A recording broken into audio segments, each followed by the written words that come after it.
সম্মানিত ভাইরা আমার নবীজি যখন ইন্তিকাল করবেন, বিশ্ব নবী সাল্লাল্লাহু আলাইহি ওয়াসাল্লাম আম্মা জান আয়েশা রাদিয়াল্লাহু তাআলা আনহার ঘরে বিশ্ব নবীজি কখনো হাতটা গুঠায় আবার হাতটা ছেড়ে দিয়ে দেয়। আমার নবীজি কখনো পা গুঠায় আবার পাটা ছেড়ে দিয়ে দেয়। আম্মা জান আয়েশা রাদিয়াল্লাহু তাআলা আনহা লক্ষ্য করলেন আমার নবীজি হাত গুঠায় আবার হাতটা ছেড়ে দিয়ে দেয়।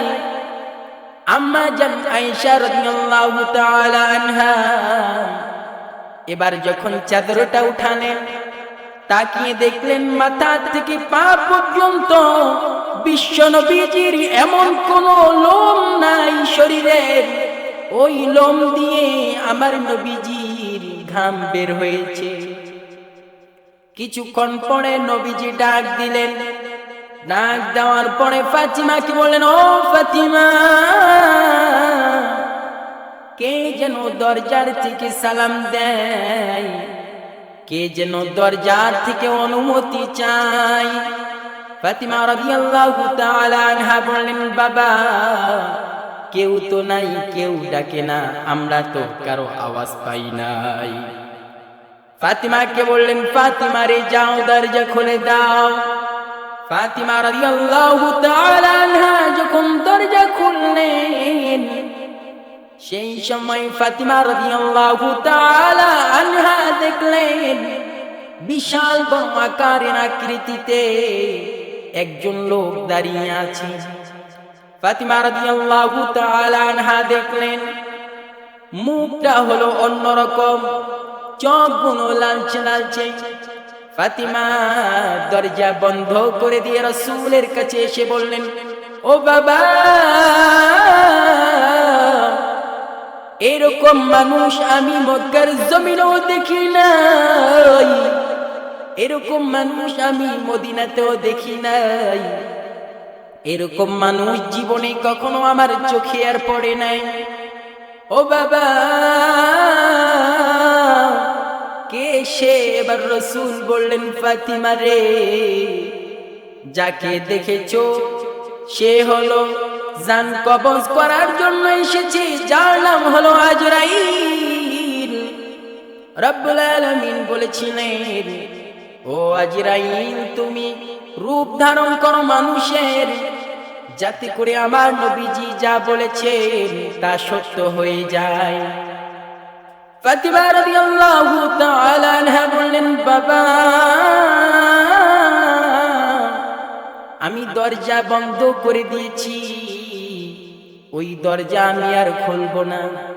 রাসূল এবার বললেন, ও ফাতিমা রে, তুমি যদি চার দেওয়ালে যদি বন্দী হয়ে থাকো, তোমার দরজা যদি বন্ধ হয়ে যায় রে ফাতিমা, তারপরেও তুমি তাকে থামাতে পারবা না, কারণ চার দেওয়ালে বন্দী থাকলেও রব্বুল আলামিন সেই শক্তি দিয়েছে আজরাইলকে।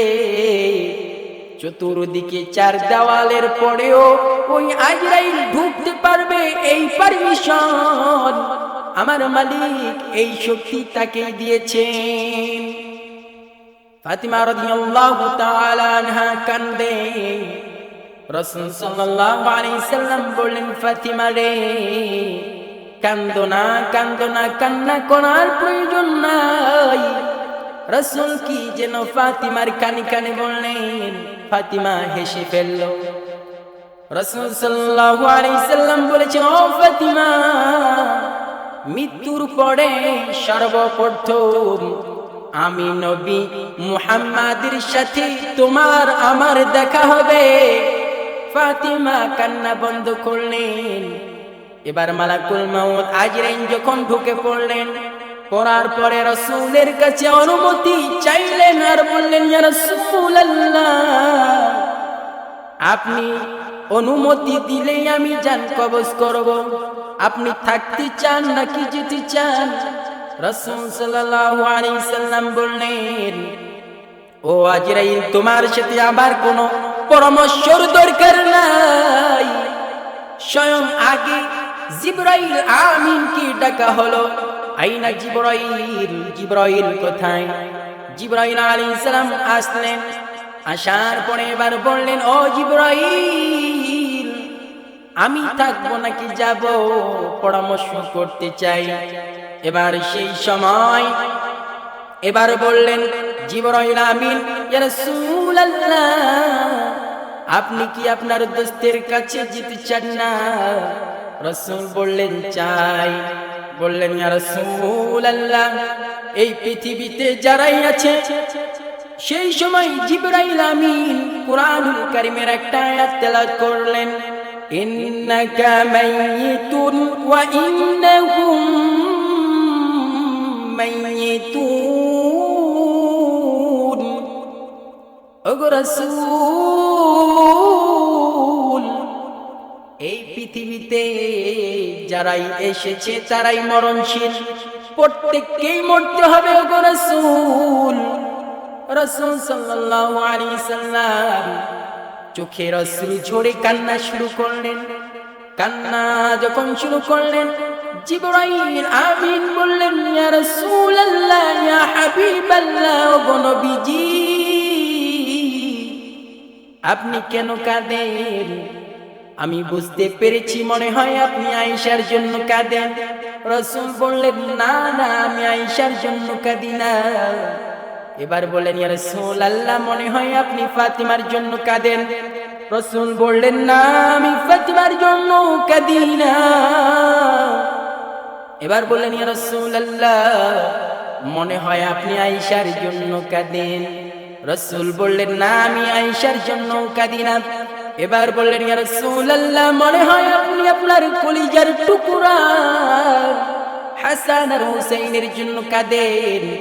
বললেন, না না না, আমি হাসান আর হুসাইনের জন্য কাঁদি না।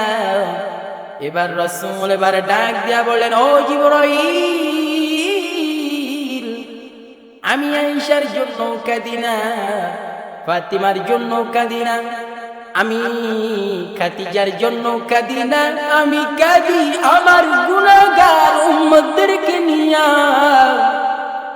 এর আগে যত নবী এবং রাসূলরা এসেছে, তেনাদের উম্মতেরা ধ্বংস হয়ে গেছে, জাহান্নামী হয়ে গেছে।